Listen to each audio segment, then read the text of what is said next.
میں اپنی جماعت اور تنظیم کے تعلق سے کوشش کروں گا کہ امیر کی اطاعت کا سبق دوں.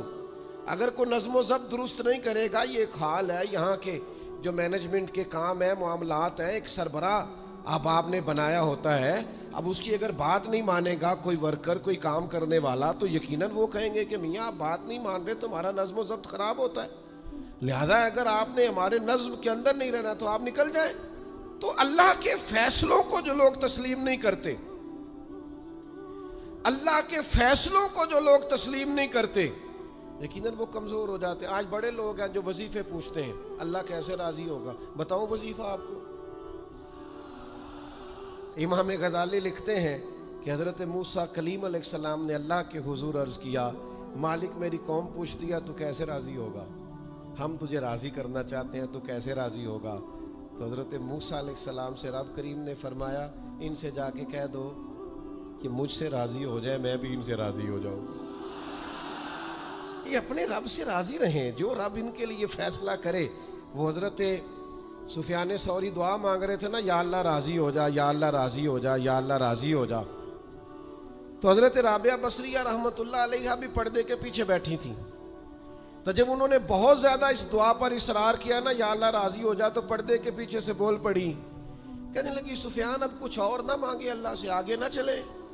جناب سفیان کہنے لگے میں دعا ہی کر رہا ہوں کہ یا اللہ تو راضی ہو جا. تو فرمانے لگی پہلے اپنے دل پہ ہاتھ رکھ کے بتائیں آپ اللہ سے راضی ہیں؟ آپ تو کہتے ہیں یہ ہے تو یہ نہیں ہے، کبھی یہ بھی مل جائے نا. اگر آپ ناراض نہ ہوں تو پہلے خیال تھا ایک سواری مل جائے، چاہے موٹر سائیکل ہی ہو، مل گئی. اب بڑے پریشانی ہوتی ہے، کبھی 4 ٹائروں والی ہوتی نا، وہ بھی مل گئی، دے دی، طلب ہی یہ تھی. اب خیال آتا ہے کبھی تھوڑی سی بڑی مل جائے نا، وہ بھی مل گئی. اب جن کی ذرا گاڑیاں اونچی ہیں، ٹائر چوڑے ہیں، وہ پریشان کرتے ہیں، تو بندہ تو روک ہی نہیں رہا کہیں. تو حضرت کلیم سے رب نے فرمایا ان سے کہو مجھ سے راضی ہو جائے، میں بھی ان سے راضی ہو جاؤں. لیکن ہماری طبیعت کی بے چینی، ہمارے مزاج کی بے قراری، ہمارے لب و لہجے کا وہ عالم کہ ہم خوش نہیں ہوتے. ڈھیر سارے لوگ ہیں، آپ کچھ بھی کر لیں، کچھ بھی گھر میں لے آئیں، کچھ بھی ہو جائے، کتنی بھی نعمت مل جائے، ان کا مزاج اس طرح کا بن جاتا ہے، خوش نہیں. میں اکثر دوستوں سے کہتا ہوں کہ بعض دوست ایسے ہیں جن کا انداز اس طرح کا ہے کہ ان کو کوئی بھی نعمت مل جائے تو ان کی طبیعت سکون پذیر نہیں ہوتی. حضرت عبداللہ ابن عمر رضی اللہ تعالیٰ عنہ صحابہ میں سے بڑے صالح آدمی ہیں، نیک آدمی ہیں، حضرت عمر کے صاحبزادے ہیں، اور اللہ کے حبیب علیہ السلام نے فرمایا یہ بڑے نیک ہیں. تو سیدنا عبداللہ ابن عمر رضی اللہ تعالیٰ عنہ کے نا ایک صاحبزادے بیمار تھے. یہ جو بچے بیمار ہوں یا کسی تکلیف میں ہوں تو یہ ماں باپ کو بڑا بے چین کر دیتے ہیں. اپنی بھوک بھی بندہ سہ لیتا ہے، اپنی بیماری اور تکلیف بھی سہ لیتا ہے، لیکن اگر اولاد کسی آزمائش کا شکار ہو جائے، پریشانی کا شکار ہو جائے تو انسان بڑی تکلیف میں آ جاتا ہے. حضرت عبداللہ ابن عمر رضی اللہ تعالیٰ عنہ بڑے پریشان تھے اپنے بیٹے کو لے کر، اور جو ان کے قریبی لوگ تھے وہ محسوس کرتے تھے کہ شدید ذہنی اضطراب میں مبتلا ہیں سیدنا عبداللہ ابن عمر. اللہ کا فیصلہ ایک کرم آیا اور ان کے صاحبزادے کا وصال ہو گیا. جب ان کے صاحبزادے وصال کر گئے نا تو ظاہر ہے کہ بیماری سے بڑا غم تو صاحبزادے کا انتقال کر جانا ہے. تو جنازے کے لیے جو لوگ آئے اور اس کے بعد جو تعزیت کے لیے لوگ آئے وہ کہتے ہیں ہم نے جناب عبداللہ ابن عمر کو بڑا مطمئن دیکھا. ہم نے دیکھا کہ بیٹے کے انتقال کے بعد ان کی طبیعت میں ایک ٹھہراؤ آ گیا، اور آنے جانے والوں کو بڑے اطمینان سے، بڑی محبت سے ملتے، ان کا انداز بڑا منفرد ہو گیا. ایک صاحب نے پوچھ ہی لیا کہ جناب آپ پہلے بڑے بے چین تھے، اب آپ کی طبیعت میں بڑا ٹھہراؤ آ گیا، وجہ کیا ہے؟ تو حضرت عبداللہ ابن عمر فرمانے لگے جب تک وہ بیمار تھا میری ذمہ داری تھا اور میں بے چین تھا. فرمایا میرے رب کا فیصلہ کرم آ گیا ہے اور وہ میرے رب کے حضور حاضر ہو گیا ہے. گویا اب جس بارگاہ میں گیا ہے وہاں رحمت ہی رحمت ملے گی، وہاں کرم ہی کرم ملے گا. اب میں مطمئن ہو گیا ہوں کہ اللہ کی رحمتیں قبر میں اس کا استقبال کریں گی. جب تک میری ڈیوٹی تھی تو میں پریشان تھا، بے چین تھا، بے قرار تھا. اب تو حاضر بارگاہ ہو گیا اور میں اپنے رب کی رضا پہ راضی ہوں. جب تک اللہ نے چاہا بیٹا میرے پاس رہا, اور جب اللہ نے چاہا اللہ نے اسے اپنی بارگاہ میں بلا لیا. میرے بھائیوں یاد رکھیے گا, ہمیشہ اس بات کو اپنے ذہن میں بٹھائیے گا کہ زندگی کے اندر کبھی بھی اللہ کے فیصلوں پر شکوہ کرنا اور اللہ کے فیصلوں پر اظہار ناراضگی کرنا معاذ اللہ, اس سے اپنے دامن کو ہمیشہ بچا کے رکھیں اور پناہ میں رکھیں اپنے دامن کو کہ کبھی بھی انسان اس طرح کا نہ ہو جائے. میں دیکھتا ہوں شدید بے چینی یہ ہمارے ماحول میں, اللہ تعالیٰ معاف فرمائے, جو لوگوں سے شدید ایک دوسرے سے ہماری طبیعتیں کھنچ جاتی ہیں اور تناؤ اور کھنچاؤ پیدا ہو جاتا ہے, اور پھر لوگ ڈپریشن میں چلے جاتے ہیں. حتیٰ کہ بعض لوگ معاذ اللہ انتہائی قدم اٹھاتے ہیں, خودکشی کی طرف بڑھ جاتے ہیں. اور بڑے بڑے پڑھے لکھے لوگوں کا ہم ایسا رجحان دیکھتے ہیں کہ وہ عجیب پریشانی کن گفتگو کرتے ہیں, بس اس کا ارادہ تھا ملک سے باہر جانے کا اور وہ حالات سازگار نہیں ہوئے, کسی وجہ سے نہیں جا سکا. تو بھئی سارے لوگ نہیں جا پاتے. آپ ڈھیر سارے لوگوں سے پوچھ لیجئے گا کہ وہ زندگی میں کچھ اور کرنا چاہتے تھے لیکن اللہ کا ارادہ کرم ان کے لیے کچھ اور تھا. اور یہ ایک ایسی اللہ کی توحید کی علامت